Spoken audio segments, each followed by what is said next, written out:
Hey everybody, this is Rice Bonds, Montana to Young, back here with you again.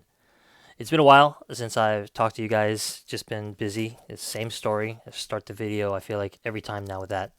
I had a few cards come in, but things have been slow because the want list is dwindling. Talked about it before, and you got to resist the urge sometimes to just buy something just to buy it, just to have something come in. Definitely fallen victim to that mentality more than once. Could be said that even the victim of it right now, given maybe some of the cards that are going to be coming out of these packages, maybe no chill at all right now in my collecting game. But I've had a couple of cards come in that I didn't open on camera, so I just want to show you what I got coming in. So I don't really know what this is, but it looks like a 1999 UD Challengers sort of special set, and it's a Gem Mint 10, which I think is really cool. Obviously, the label is wrong, so I know that you can just send it into PSA and get it fixed, I think nearly for free. But it's a numbered card, and I've recently tried to pay more attention, even more than usual, attention to the condition of cards because I actually sent a whole bunch of cards in through a friend of mine and had him sort of appraise the card and determine whether they were worth grading. And then I sent some of my highest end cards over to my friend to send into PSA because I just didn't feel safe having multi-thousand-dollar cards sitting in Radley Ultra Pros or sitting in one of these semi-rigids waiting to get graded but being procrastinated on. So finally went ahead and did that, and I have another friend actually who's going to be submitting some of my sort of second tier big cards. I'm really excited to see what happens.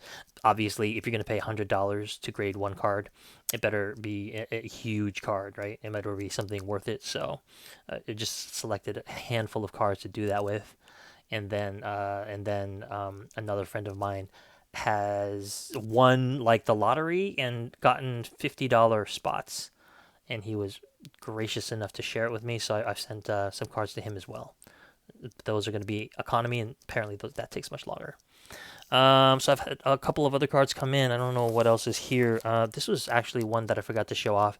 This is not a pack released card, obviously, but I got it for my birthday, which was earlier this month, from my wife, which was really cool. She knows I love Barry Bonds, but she also knows that there's no need to buy me anything Barry Bonds because I'm very specific about what I need. So she just went on Etsy and found an artist who would make their own sort of custom baseball cards. I think the coolest thing here is the statistic here. Didn't realize that all five of those players were born the same year. That's crazy. We know all five. I guess it makes sense that a lot of the players from the same era would be born in clusters. But yeah, that was cool. I like that stat. Looks like hand signed or autographed. And then 8 out of 10. In Chinese culture, actually, the number 8 is considered the luckiest number by far. So, whether I subscribe to the superstition or not, I always do notice when I get an 8 out of something. Okay, so I did preview the fact that I've got no chill. So this thing here is something that I ordered from another friend of mine. It's a card that I don't have of Barry Bonds. A lot of the times when I buy a card that's not Bonds, it's because I don't have that. I don't have that card yet. So well, another one from Kyle. Another non-bond. Well, actually, this was Bonds from Kyle. So that was a beautiful card, actually. I was talking about how off-centered it was last time I was on with you guys, and it is, but it's still like a gorgeous card. Like you can't really tell that it's pretty severely off-center. Severe might be too strong a word, but it's definitely off-center. And yet I don't care. Look at how beautiful that card is. Goodness gracious. So I guess I already gave it away because of the label here, but this is the A-Rod 98 Leaf Fractal Materials Z2 Axis, the rarest tier. It's out of 20. I've long wanted the Barry Bonds of this. It's just such a cool thing to have. I think I finally understand this set, although I always read it, understand it, and then forget it.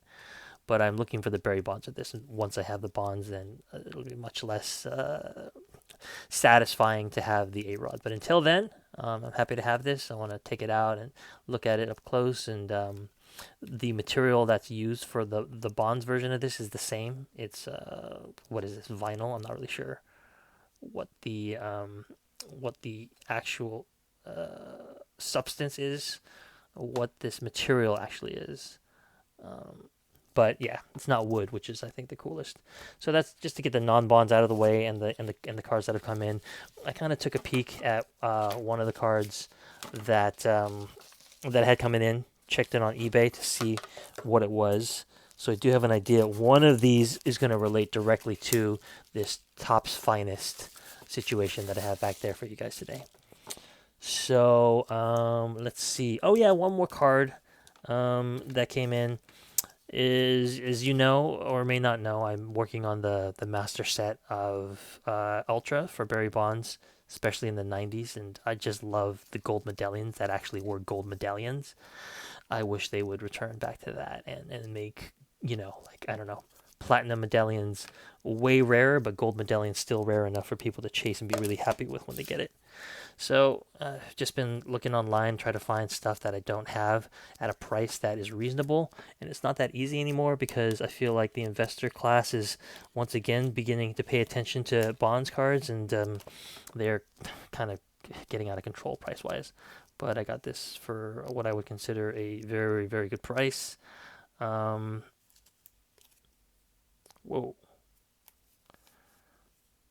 176. This is a parallel of the base card, it looks like. And it looks like a subset.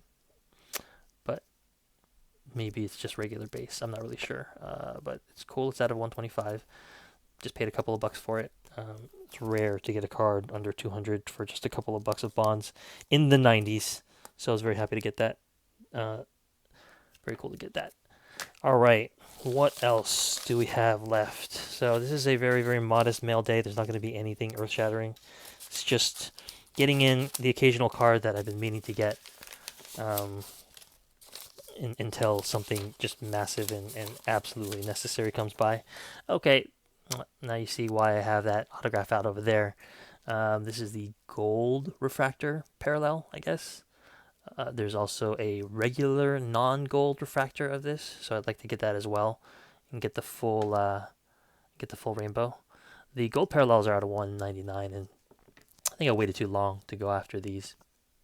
They're really cool to have a whole set commemorating Bonds' talents and accomplishments. I mean, it's hard to go wrong there. So let us compare the gold refractor, which that really pops, and then the autograph.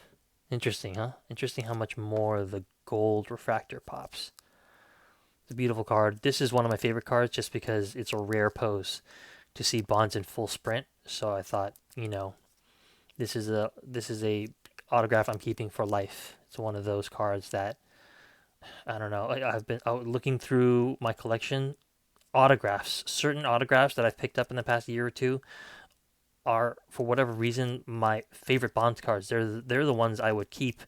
I don't think I could sell them for enough money ever to make it worthwhile for me to sell, because this card is just so much cooler to have.